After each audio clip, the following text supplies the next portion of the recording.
He's so happy. Kolten.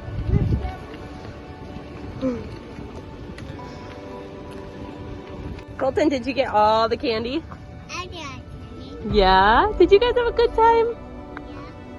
Aubrey, did you have a good time? Don't bite the truck. That bag is what? Kolten is a 4-year-old, and he is a pretty typical 4-year-old at that. Obviously, he has a lot of medical complexities, but like deep down inside, he is a normal 4-year-old that loves cars, trains, and annoying his sister. Before he got brain cancer, he was a super active little guy, like just constantly running around. He always had to be doing something. And yeah, he's just, I mean, like a typical like toddler little boy. He's like always moving and hyperactive, really sweet and funny.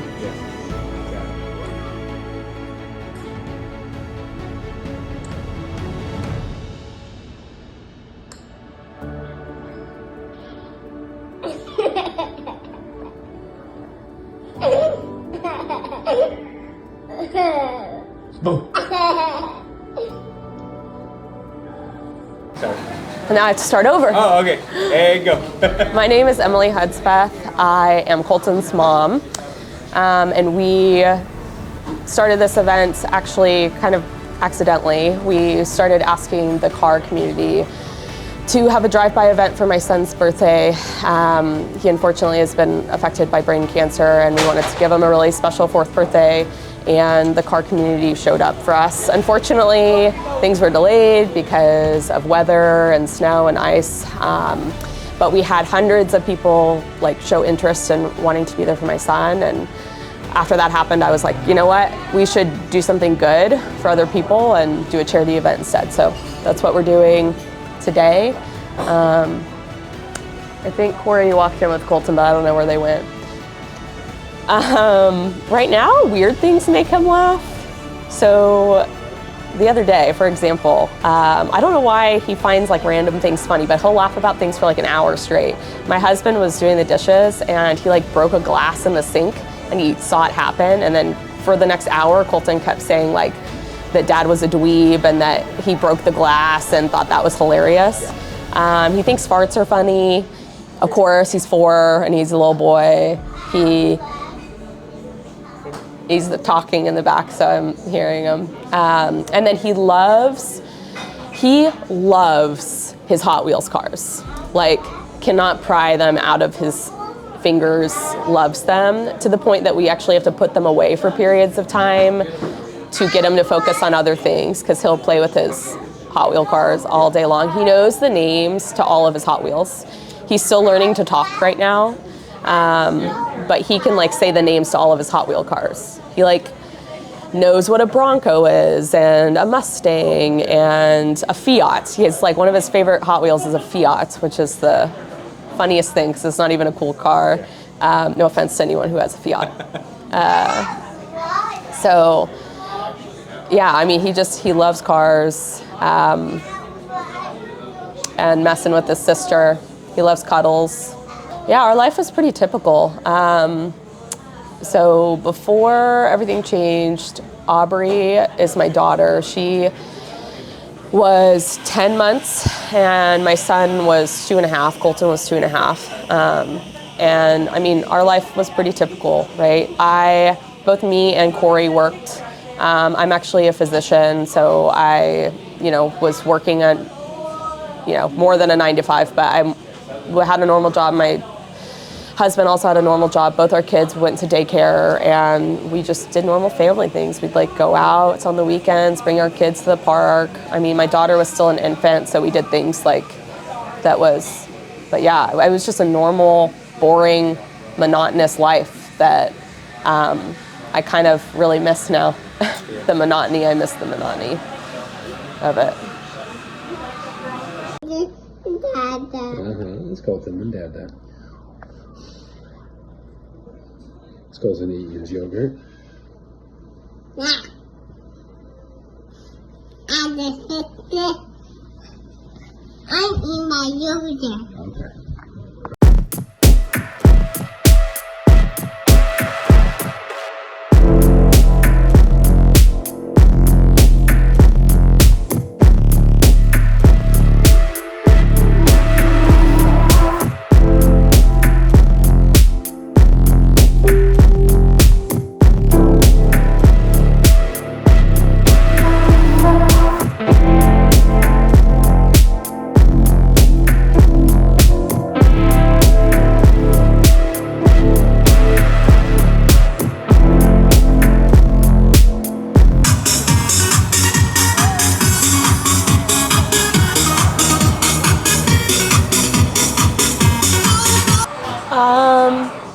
So for me, it's a little different since I'm a doctor. I think I like totally turned off mom and like turned on doctor when I heard that for like several weeks before like things really sunk in. And I think it was protective. I'm not really sure. I obviously was devastating when I heard, but it was hard to believe for me because he was so, other than the small symptoms that he had, he was so typical. Like, I just couldn't believe that this was happening to him. And so, I don't know, part of me was like, it's gotta be benign, right? It's just, it's a tumor, but it's gonna be no big deal. They'll take it out and then we'll be done with it. Like, I was trying to talk myself down and be like, don't be dramatic, like, it's gonna be fine. But my doctor brain was like, I know this is brain cancer because I could see it on the scan. I know what's typical and like what brain cancer looks like versus something that's benign. So yeah, I mean, I remember we got diagnosed and they life flighted him to Duke.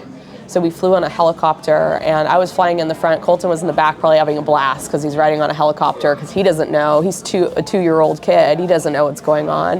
And I not excited at all, right? Like, I'm like, this is the worst thing I could be doing is like, yeah, it's cool. I'm on a helicopter. They were like, you can take pictures if you want. And I'm like, why would I want to take pictures right now? Like, I just found out that my son probably has brain cancer. We're being life flighted, like, but he was so stable that they were like, yeah, you know, like, it's cool, but if you want to take pictures. But I was like, this is not fun. Like, this is the last thing I want to be doing right now.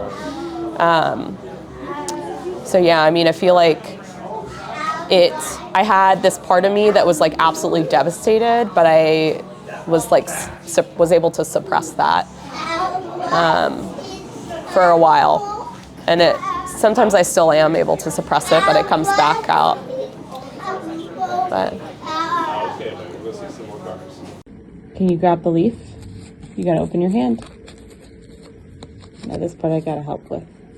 But you can grab it really tight, tight, tight, tight. Grab it tight, tight, tight. Do not let your wrist drop, okay? No floppy wrist. I'm just gonna help hold your arm up here. You gotta hold your leaf though. Hold it. You're strong. You hold your wrist up. You hold that leaf. You hold it. Do not drop your wrist. Even if, nope. You gotta keep that wrist up. Keep that wrist up. Hold your leaf. Squeeze it. Squeeze. Squeeze.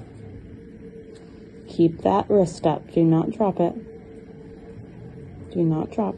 Even against some gravity, you need to be able to hold it up. Good job. Good job, buddy.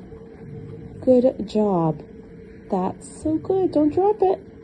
Don't drop it. Don't drop it. Good job. Oh, that was a long one. You did so good. Put your leaf right here. He's just sitting on you. So Kolten was diagnosed when he was 2, so he was really young. Any children under the age of 3 they put them in like the infant category. So he was a toddler, not an infant, but they call it infant medulloblastoma is the type of brain cancer that he had. And unfortunately, kids before the age of 3 can't get radiation. Fortunately, but unfortunately, he could not get radiation. So basically we had one option, and that was a chemo-only protocol. He got his tumor resected in October of 2024, and then we started chemo in December of 2024. And it was very, very intense chemo because he could not get radiation. He had to undergo like a really intense chemo protocol. It was 6 rounds, and it was about every 4 to 6 weeks. He almost never left the hospital. Through October of 2024 to June, I think we spent like less than 30 days out of the hospital. The rest of it, he was in the hospital, and it was 3 rounds. The first 3 rounds were really intense chemo that his body was able to recover from. The last 3 rounds were it was such strong chemo that he actually had to get stem cell transplants to help his body recover. Similar to like leukemia patients, they get 1 stem cell transplant. My son needed 3. It was actually a very interesting thing because they took his cells from his body before he started chemo and then gave them back to him later. So he got his own cells back, which makes it a little bit less dangerous than like someone who has leukemia that's getting cells from a donor. But it was a process of like getting the chemo, and then it's called an absolute neutrophil count, but his white blood cell count was basically 0. It was 0 for like 2 weeks at a time for each chemo round, and that puts him at like a really high risk for life-threatening infections. And he did get life-threatening infections. Like he was treated almost every round for some sort of infection.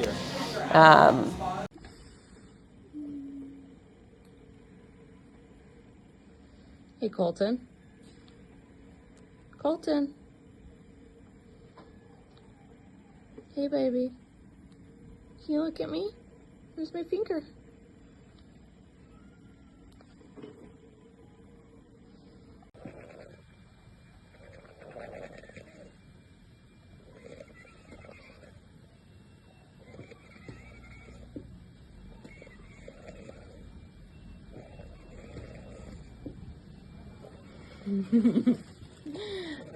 Mind blown.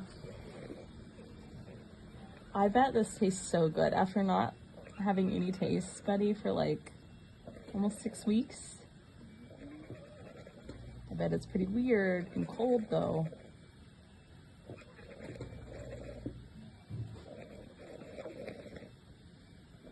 Okay. I like it. I was tired. And so now we've underwent that. It was 6 rounds of chemo, and he is treated in the way that his cancer is gone on scans right now. He has a really high chance of relapse, depending on the oncologist you talk to. It could be anywhere from like a 80% chance of relapse down to like 40% chance. So somewhere it's high, but we don't know if this is going to be it or if he'll need more treatment. And unfortunately, if it comes back, then the next step is radiation.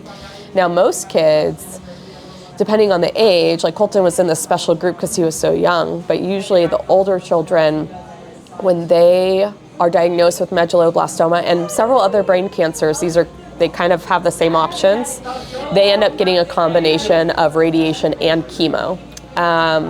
Radiation for medulloblastoma is full brain and spine radiation, 36 gray. So that's like one of the highest doses that you can get. And it's devastating for children that need it. It's especially devastating for children under the age of 3, which is why they don't do it. But children older than that are still heavily affected. Like chemo has a lot of effects too, and most of them are right up front, like risk of infection. Some of the chemos can cause secondary cancers later down the line, but radiation is something that's given, and then it just progressively causes problems later in life. So these kids, it'll stunt their growth, it'll affect their endocrine system. A lot of them end up with scoliosis, and then cognitively, they're heavily affected. Many children who end up getting like full brain and spine radiation, even older children, end up being somewhat dependent on their parents later in life just because of their like IQ. So it's not a good option, right? Either way, like, and this is what we've been working with for like, the last 30 years. Like things haven't really changed. And there's been some added chemotherapy here, change the chemo a little bit, but the medications we are using are the same medications they were using 30 years ago. The radiation is pretty much the same radiation. They've made some improvements to it, but it's having the same effects on kids' brains and spine. So it's overall just like the options are just devastating no matter which way. Happy birthday to you. You live in a zoo. You look like a monkey. And you smell like one too. You stink. I think most people probably think the cancer is the hardest part to navigate, but for us it's his brain injury that happened. I mean, I don't like to compare because I think cancer is really, really devastating no matter what. I mean, your child, even if they don't have brain injury, are going to get really sick, they're going to be lethargic, and you're worried about, it's a life or death situation, right, with your child, which is devastating. But for us, it feels like we already lost our original Kolten. And there's a lot of guilt that comes with like that admission, right? Like he was a different kid than he was now, but he's also the same in a lot of ways. So it's hard for me. It would probably be never something that I would have to talk to him about when he got later in life and like what that means for us. But we love Kolten the way he is now, and we're gonna accept him for who he is. But there is the little kid, the little 2-year-old that didn't have any medical problems, that could walk on his own, that could talk freely, and he was smart and he was capable and he had a full independent life ahead of him. And that kid is gone. And even though his personality is the same and he's a lot of ways is the same little Kolten, he has a lot of similar personality traits, like he likes the same things, he is never gonna be that person again. And that's been the hardest part of this, right? Like it hasn't been the fact that he could die. It's the fact that he already died in a way. And now we're living with Kolten 2.0, and he's amazing and is like proving everyone wrong about like his recovery. And so it's a very bittersweet because I'm so proud of him and I love him so much just the way he is. But I also, like, in the back of my head, I'm like, that little boy, like I just want him back, you know? So. Do you love Daddy? You say, yes, I love Daddy. Yes. Good job. And then you say, we ask, do you like broccoli? You say, no, I don't like broccoli. You kind of like broccoli though. But you would say no if I asked you that. And then I ask you if you want to go down for a nap, and you always say no. You say no, no, no. You did a pretty good job right now.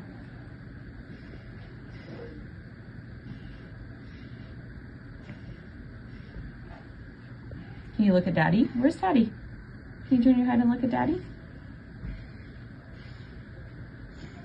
Hey, buddy. There's Daddy. Want to go back to midline? Good job, Dad. He's done a really good job. I'm surprised by his resiliency, which I knew kids were resilient, but I guess I didn't really know. It's one thing to say it. It's one thing to say it to my patients and like say it about children, but it's another thing to like see it happen.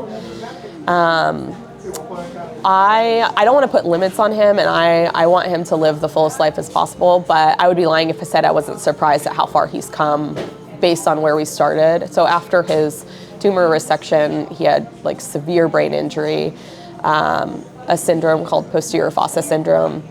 It's also called cerebellar mutism. There's a couple of names for it. It happens in about 20 to 30% of children that get a posterior fossa craniotomy, which is the brain surgery in the back of the head to remove tumors from the cerebellum.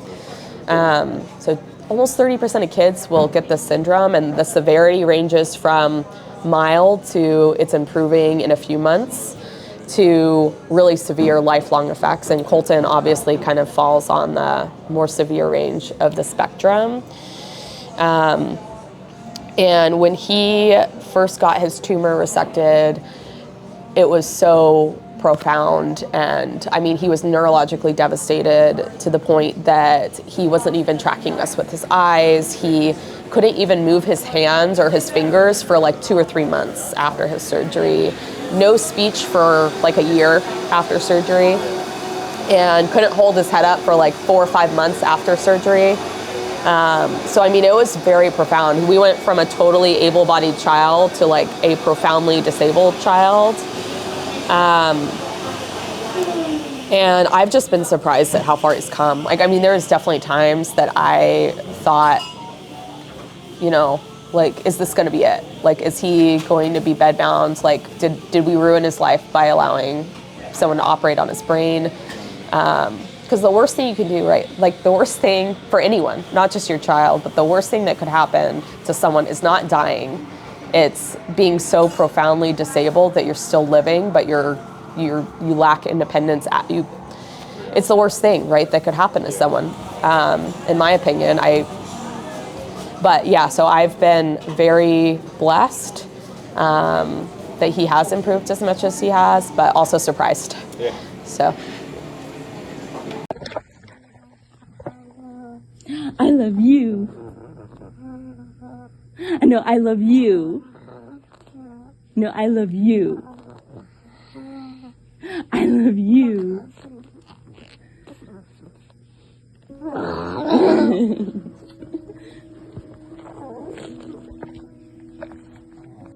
You're gonna take care of your neck.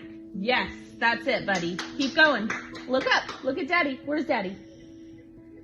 Lift your neck up, buddy. Here, buddy. Where's Daddy? Can you look up? Where's Daddy? Where's Daddy? Yep, there he is. There he is. Good job, Kolten. Keep looking. Keep looking. Good job, buddy. All right, I'm gonna turn your hand. There you go. All right. Kolten, that looks so pretty. Keep going. You drawing a pterodactyl? It looks like it. It makes some big lines. Yeah, good job. Move your wrist. Good job.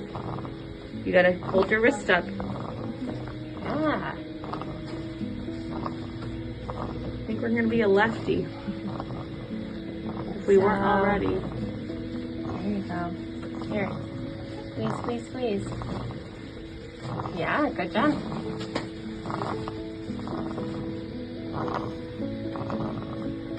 Good. Bring that pencil back up. Marker. There. Nice job, buddy. Good job. Nice job, buddy. I'm so impressed. Go, Kolten. Yeah, should we pick a new color? Yeah. He's walking? Are you walking, Kolten? Yeah. Oh my gosh, look at him go! Look at Kolten! Just walking over to the mat. Oh my gosh, you walking already? Oh, I think he's done. Okay. More. Yeah. Yeah, bubbles! Can you pop them? Yeah, good job. Pop them, Kolten. Pop those bubbles. Pop those bubbles. Uh-oh. You get on your face. Yeah, pop them. Go pop, pop, pop, pop, pop, pop, pop, pop, pop. Move that arm. You gotta pop them. Move them. Pop, pop, pop, pop, pop, pop, pop, pop. Good job. Good job. Pop those bubbles. Yeah, good job. Pop them. Pop them. Get them. Get them. Good job. You did great. Can you say more bubbles? More. You want to do more? Pop them. Pop those bubbles. Get them. Get them, Kolten. Get them. Get them. Pop those bubbles, baby. Pop them. I know you love your bubbles. You love these bubbles, don't you?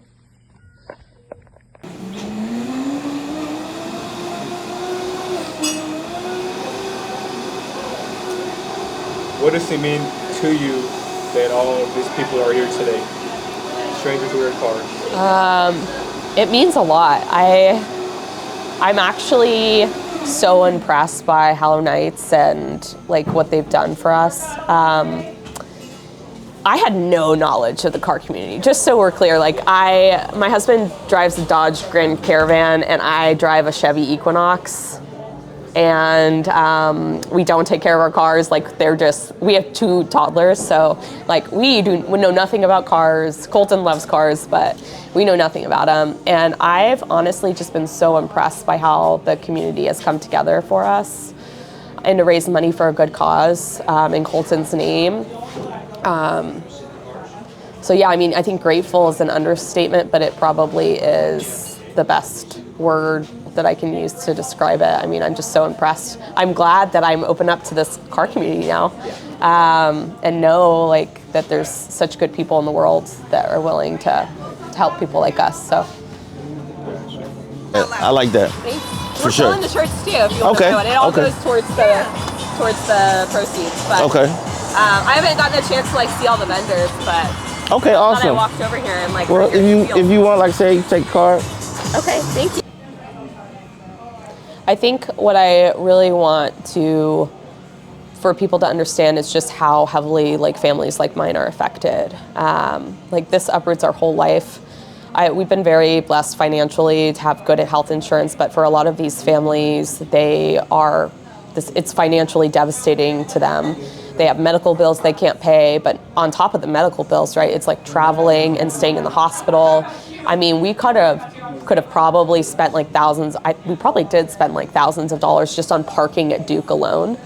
Not only that, but like lodging expenses if you were not able to stay in the Ronald McDonald House, which we weren't able to stay in the Ronald McDonald House for a part of it. So that was more of thousands of dollars on spending money on Airbnbs. So our family had a place to stay because unfortunately only one of us could stay with Kolten at a time. Like not my daughter, my husband, like half of us had to be somewhere else but close at the same time. And it was a really big financial burden. So I want people to understand that. And then I want people to understand too, it's not just like a little bald kid that like these kids, even if they're not affected the same way Kolten was, are really, I mean, they get really, really sick. It is truly life or death. Chemo, many of these kids don't make it through chemo. They die just because the treatment is so harsh. And then the decision burden that comes along with choices like this. I mean, it weighs so heavily more than anything, right? Because what I want, and as a doctor, like I just want to be a mom, right? I don't want to be a doctor to my child, but I want the doctor to tell me what to do. Like, what do I need to do to save my kid? And unfortunately, there's just like, it's not really how it works, right? Like they lay out the options and then you have to be like, this is what I want. Do I want less deficit for my child, but a less chance of cure? Or do I want more treatment, more deficits for them, and probably a higher chance of cure? And it's like you take the risk, right? So like for Kolten, he didn't have the option of they would not do radiation on him, but he's now 4. So if his cancer comes back, or we could have had the option to do radiation after he turned 3, but we decided not to because he was so heavily affected that how could we do that to him if we didn't know for sure he needed it with how he's affected already. And it's a really tough decision because now if it comes back and radiation doesn't work for him, like we're gonna blame ourselves for that decision, but we have to do it. We have to decide what's best for him and his quality of life. And parents, even if they're not dealing with posterior fossa syndrome or brain injury, like are still making those decisions for their children. Like, do I want this chemotherapy even knowing that they might get a secondary cancer later, or do we want to try something else instead? Or especially when relapse happens, then it's not like one specific protocol. A lot of times they lay out like multiple options and then you get to decide. And as a parent, I mean, I'm a doctor, but I'm a family medicine doctor. I'm not an oncologist. I'm not a pediatric doctor. I do see children, but this was a whole different side. So even as a doctor, that's hard. I can't even imagine like families that have limited medical knowledge, like how that decision weighs on them. But decisions have definitely kept me up at night, for sure. I still remain hopeful for everything. I don't like people putting limits on him. I think I know probably what's realistic for him, but I choose the highest form of recovery as possible because ultimately Kolten is going to do what he does, and it doesn't really matter what I believe he's going to do. But I do think if I believe that he will eventually achieve those things. So I'm still very hopeful. I'm hopeful that his cancer won't come back. I'm hopeful that he'll recover enough and be able to walk on his own and like keep up with his peers in school. I'm hopeful he's trached right now. I'm hopeful he'll be able to get the trach out one day. I'm hopeful he'll be able to eat by mouth more, and he has a G-tube as well. So yeah, I mean, I remain hopeful that he will still live a independent life, but maybe it'll look a little different for him than it will for other people. But I'm still very hopeful for him. Well, Kolten knows. I tell him every day, but I love you. If you watch this when you're older, maybe, and you can understand just how much that we love you and we, are rooting for you every day, and everything that we do is for you, right? So, and I know you don't always want to do everything that we want you to do, but we do it because we want you to have the most successful life and fulfilled life as possible. And then for everyone here, I'm also so grateful. I know we talked about it earlier, but I mean, I'm just like so beyond blessed that this community has shown up for us, and I'm just grateful. I don't know what other words to use other than like, I just can't believe this many people care about it, and I'm so glad that they do.